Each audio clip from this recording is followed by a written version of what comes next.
Најавениот проект за ископ на антимон во рудникот Крстов дол кај Крива Паланка, иако во почетна фаза, веќе предизвика остри реакции и политички судири како меѓу власта и опозицијата, така и внатре во редовите на СДСМ. Најправим партијата преку соопштение го искара својот градоначалник Сашко Митовски да распише референдум за рудникот за антимон, а не како што велат оттаму да се договора со Мицкоски. За потоа и лидерот Филипче во изјава да подвлече дека опозицијата не се противи на инвестиции, туку дека се против рудник што го загрозува здравјето на граѓаните.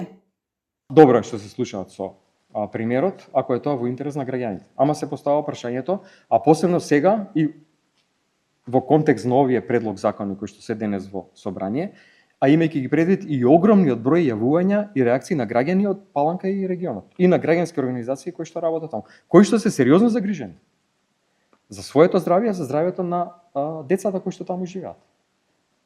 Очигледно е дека тие не се прашани. И кога зборува за бизнис интерес, за интерес на државата, ние видовме на ВМРО каков интересот. Нивниот е бизнис интересот. Не е тоа за државата бизнис интерес. Причина за дополнителни тензии е ставот на градоначалникот кој се изјасни спротивно на партиската линија, предлагајќи одлуката за инвестицијата да се донесе по сеопфатна анализа, а не веднаш преку референдум. Мојата обврска е двојна, да го заштитам здравјето и безбедноста на граѓаните, но и да работам на економски развој, нови инвестиции и нови работни места, дециде на градоначалникот Митовски.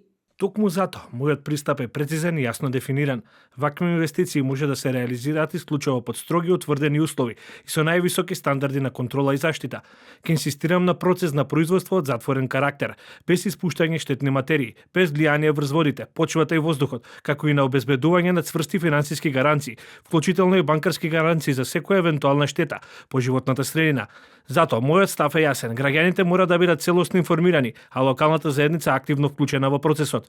Инаку, сите засегнати страни деновиве ги изнесоа своите аргументи, стравувања и сомнежи поврзани со евентуалната реализација на оваа стратешка инвестиција со САД. Проектот е во почетна фаза на истражување, кое би требало да трае 1 до 2 години.